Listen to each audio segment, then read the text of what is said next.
And that brings us neatly into the idea of how we should do the backhand punch, which is with the other kind of step. And the other kind of step is to go front foot, then back foot, this way. Which is a useful, so you can see the way when the front foot comes in, the body just leans forward a little bit, like that. So just for a split second, the front foot becomes fuller, the back leg is emptier. And that's very often the way when you're stepping, because you need to take the weight on one leg to move. And you just pull back the quad a little bit, and you can emphasise that. For example, if someone's throwing kicks, you can really emphasise that movement to get out of the way. And the posture we want is a shuffle like this, shuffle movement, and the shuffle is then onto the ball of the foot like this, and we call this kickback routing. And there's multiple different kinds of kickback routing, but the principle is always the same. The foot goes back like that onto the ball of the foot, and then the hip goes in the opposite direction, so you're routing it this way. And usually just phased a little bit, so that at the point, following this old Yiquan principle, at the point where the punch hits, the root locks into the floor. You just push back from the ball of the foot using your kickback routing. And the kickback routing can change. It can be a much more of a skipping movement, much more dynamic, explosive movement. Here, just doing it quite relaxed, but when we do it fast, it is quite an explosive movement. So you kick back into the floor like that, like you're crushing a bug with the ball of your foot. At the same time, punch this way. I should say first of all that the principle of how you step follows the same rule as the seeking step. So just as with the seeking step, ball of the foot lands and then the heel lands. It's exactly the same. Ball of the foot touches, one, and then back this way. Think about the back foot in a moment. But for the front foot, ball of the foot, and then the heel steps like that. It's kind of natural, but you see all kinds of things. You see people developing a habit like this, putting the foot up and hitting the floor with the heel first. People do all kinds of things that are drilled into them in the way they move. One of the really useful things to do is just pay attention to things like how people use their feet on the bag, particularly when they're hitting the bag. That's the first thing. Well, I'll get a general idea just from seeing them take a few shots, but then I watch their feet, and there's so much to learn about people and their movement from their feet. It's unbelievable when they're hitting the bag. Shuffle back and then this way into the cross. And this is much faster and much more comfortable and much easier to do than the step back and then twist into the punch into this way. So even though it's rooted from the back leg and the kickback routing, as you push forward, that adds more fullness to the front leg. That adds more weight to the dominant root from the back leg. All the weight is on the front. And the kinetic chain, if you want to say that, it's going down to the back leg. But also, there's one of these things that's wrong with the idea of a kinetic chain. Is it's not just this arc down to the back foot. It's this here as well.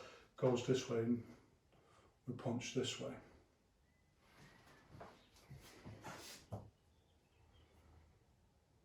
When we change to the hook punch, it's very much a similar posture, and the only thing that changes is that the foot turns out more. So the kickback route isn't just straight back like that, it's straight out and then twist round to the side in line with the hook. So following our usual principle that the direction of our leg, broadly speaking, is in line with the hip point. So 1, 2, and we twist round this way. And very often it doesn't really move us back that much. What it does is it just, like my body stays broadly speaking where it is, it just shifts the footwork and just shifts you back a little bit. It's not a massive step. And just as before, the uppercut is a combination of both of those. You can see, but with the additional lift up from the back foot, and just lift the whole body up into the strike in this way. So it's very much follows all the exact same principles as the other postures. Now, when we change to using this kind of shuffle back step, but with a lead hand technique, which is a really useful technique, it's a really useful skill, something quite interesting changes with the routing. So we don't do the pivot routing, so we don't do it like that. That would be too awkward, far too awkward a movement to do. So the front foot, ball of the foot hits first, so the heel lifts up, and then the back foot, it's a similar thing. It's usually too fast to completely notice, but the ball of the foot, of the back foot, lifts as well, but then of course the foot is on an angle, 45 degrees that way. So the ball of the foot lifts and then the heel just drops like that. Again, you'd think that shouldn't need saying, but people step in all kinds of strange ways, and you see people who step with the heel like that. And again, it's the same thing as when we step forward. If you step with the heel, it's a bigger slipping risk. So ball of the foot, and heel. Same front foot, back foot, ball of the foot, heel, ball of the foot, heel. Now I want to start adding in a technique. So we'll stick with the jab. It's quite an easy technique to work with. And we're going to learn straight away that there's some differences here in the way we root the posture compared to off the spot jab. So remember when we were doing off the spot jab, we were looking at this kind of pivot routing with the wave movement like this. When we move backwards, it's different. So the movement first of all is step, and then as you step backwards, then you open up into the wave-like movement. So 1, 2. So there's our first difference, our first obvious difference. This the harmony between the fist and the foot. So when the foot lands, 1, 2, but it doesn't quite. It's not the whole foot. It's when the ball of the foot lands and then back onto the heel as the hand goes out. Then as the hip point comes into contact with the target, the foot drops, and then you've got your so-called kinetic chain down to the back foot. So 1, 2, like that. 1, 2. 1, ball of the foot. If I exaggerate it, ball of the foot, wave-like movement drops me back into the root like that. 1, 2. So the front foot just comes straight back, just as with all the others. And in fact, 1, 2, like that. It's almost kind of like a little bit of kickback rooting, but it's not quite. 1, 2. You can see the hip point here is when the foot is on the ball of the foot. So like that. So it's not step, flat root, punch, or step, flat, lift, punch like that. Doesn't make any logical sense. It's step back and then lift, and as you punch, look, it's just turning up a little bit like that, and look, it's pointing that way, so it doesn't twist in towards the target at all. So it's like a whole case on its own that just has its own set of rules that you feel it intuitively anyway. You feel it kinetically when you do it. There's no need to twist into the.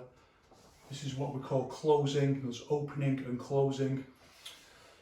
There's no need to twist it in and close in this way, like you would do sometimes when you do this kind of posture, because you can develop force like through. You can issue force, I should say, through closing or through opening. These are the two primary concepts in wushu: opening and closing, the two primordial means of issuing force. There's nothing to be gained by doing it closing like that, but there is something to be gained just by doing it, just by rooting it and creating a solid, robust, springy structure. And that's exactly what we're doing with this. 1, 2. You can see the wave, you can see the way it's phased, hits and then the heel lands. So it doesn't violate this Yiquan principle. The hit and the foot land together, it's the ball of the foot that lands. Very much like kickback rooting. 1, 2. And it's just, well, call it slide back rooting, but it doesn't really matter what it's called, you just do it intuitively. So just use the slide back rooting like that, and same, look for the hook.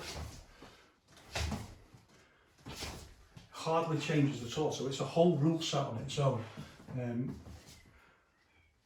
jab, hook, and the hook is a very small movement when we do it like this. Typical Yiquan hook, 1, 2, and then. So look, it's here and then it drops back into the posture.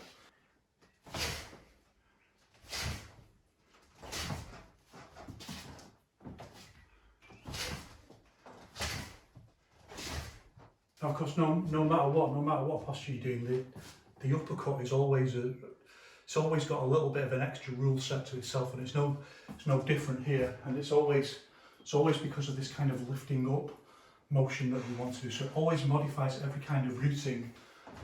It's always dominant. It's always the dominant requirement. So it's very much the same 1, 2, but then we've got to lift up with it.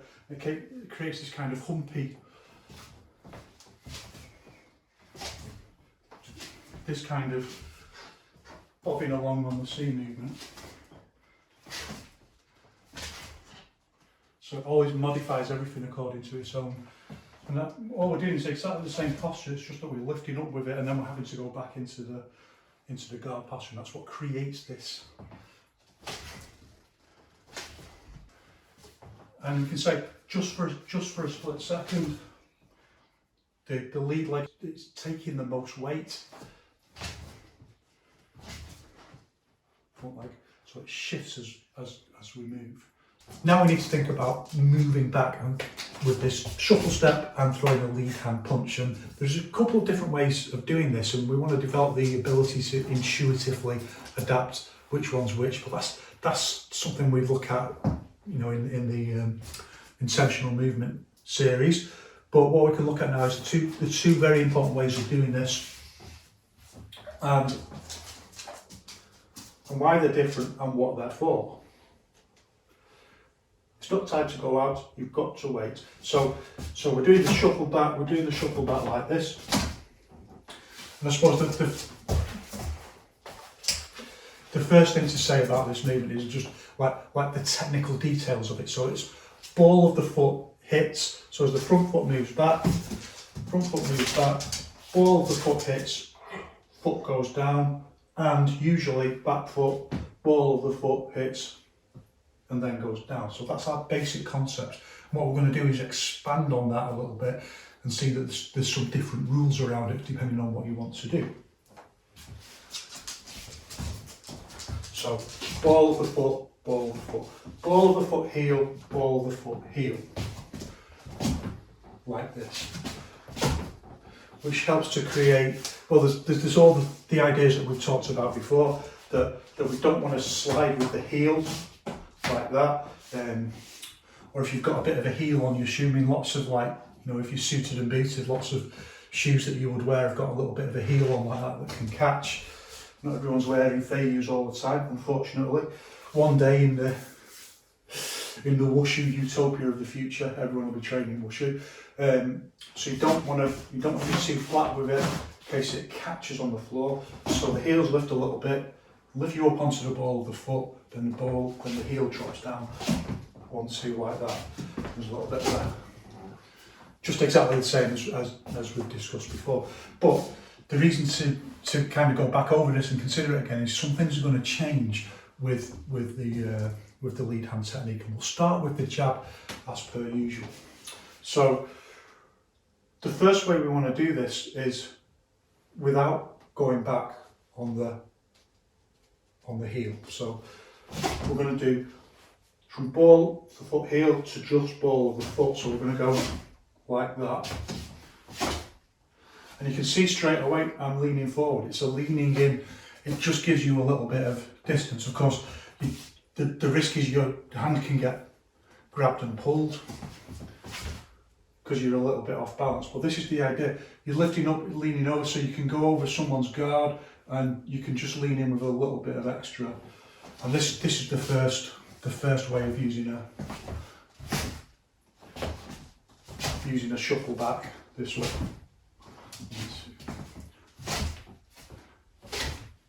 With this little shuffle like this. And as you might expect, with the hook punch, it's just very similar technique, but the front foot just turns out a little bit more, but not too much. But what you can see straight away is that unlike the off the spot pivot root jab, this foot is not, once it's hitting the floor, it's staying flat on the floor. It's turning in a little bit more with the hook, not too much, but it's staying flat on the floor, and the back foot is up. Look, this is just, it gives you this extra reach, like this. But the other thing it does, same with the backhand punch, is it helps you brace in and just add a bit of solidity from the floor with this little bit of kickback rooting. So 1, 2, so creating this kinetic chain down to the back foot. So the solidity is coming from this lean in and push back into the front foot hand goes out like that. And then for the hook, very similar thing. The idea with the hook is it's a closer range technique, so you're already leaning forward, so it's quite. But there can be reasons for doing it. You could be avoiding something in the lower area, or you might just do it anyway. Just in the moment, for whatever reason, it might be the right call. When we shift to the uppercut, that's quite an awkward technique. In most cases, I don't think, with trained intuition, I don't think most people's bodies would naturally do this unless it was forced to by something else. So we can shift back, but then to get back up, to lift up with the uppercut is quite awkward like this. But it can be done. So you might be shifting back the midsection out of the way a little bit like that. One of the things this can be useful for is hitting lower. So for example, if you 1, 2, 3 and change the balance, so there's more weight on the front foot and you hit low, and it can be useful for things like for catching a kick or something like that that's coming off, or using the forearm block against because what you're focusing on is actually moving your midsection out of the way rather than so when we talk about when we're thinking about is a movement right or is a movement wrong, and there's all these different ways of thinking about what makes something right or wrong. Well, the ancients said do it like this, and such a famous teacher said do it like that, and in Yiquan it's done like this, and my teacher said do it like that. As Yao Zun says, there's only one real authority that we need to visit and ask, and that's the reality of the fight. So it doesn't matter within the paradigm who says what. All we're thinking about is, if we want to know what's right in a particular circumstance, there's a kick coming in, we need to hit it to the side with the forearm like that, and we just need to move the midsection out of the way. So this becomes the right technique, and by coming up on the back foot, it allows us to get more of the midsection out of the way. And we can do it like that into a bow stance, but it's more prone, meaning you're more of a unstable posture. So 1, 2, and then you can be straight back down into the 1, 2. So our next use of this technique is to step and then drop the heel like this with the punch.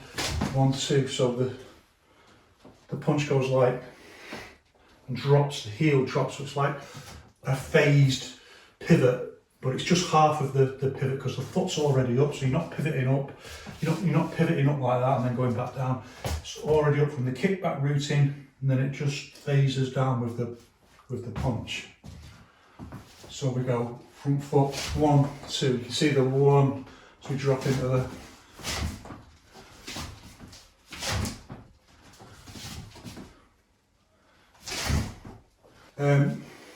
so 1 and then phase back. You can see it as clearly that way. 1 and then see we're up here. We lift up just as before, but instead of doing the punch here, we throw the punch and we kind of drop back into the boom and land. And it's very similar for the hook. Maybe the front foot just turns out a little bit more than with the jab, but it's really the same movement. 1, 2, and we just phase into the. So here's the hit really, and then we phase back into the stance. So jab, 1, hook. Very similar movements, just the foot turns a little bit.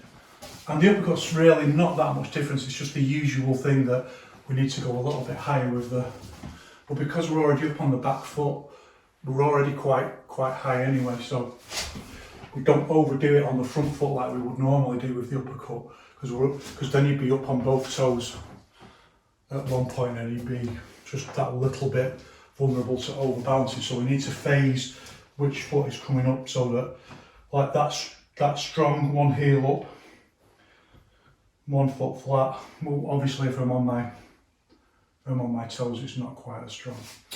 So we do 1, 2, and the only difference is this front foot doesn't come up too high like we would normally do with an uppercut.